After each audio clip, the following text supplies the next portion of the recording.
Hello friends, आज मुझे protein और आयरन रे भरपूर गोटे हेल्दी रेसिपी भिजे रखि सोयाबीन को सोरिष तेल देकी भल भाव में गोल्डन फ्राए कर नहीं। बुट आलू को प्रेसर रे हल्दी लुण पकईकि 2टा सीटी देकी सिझे नहीं। तापर टमाटर गोटे प्यूरी बने नहीं। रसुण पियाज अदा कंचा लंका को भल भाव में छेची नहीं। पालंग शाग को चुन चुन कर काटी रखी। पैन रे तेल गरम करके से पंच फुटण देची, गोटा गरम मसला देची।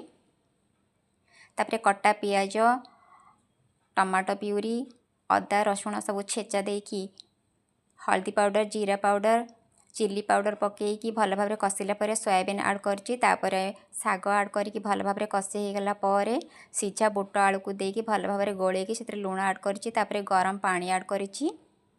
तरकारी फुटीगला पर से कसूरी मेथी ऐड करके भल भाव में फुटे देछि। देखंतु केते सुंदर देखा जाउछि। तापर आम गुआ घी रे पंच फुटण सुखिला लंका पकईकि गोटे बढ़िया छुंक देदेबा। छुंक देके सांगे सांगे आपण घोड़े देबे। तापर धनिया पत्र पकई दे। देखंतु केते डेलीशियस देखा जाउछि।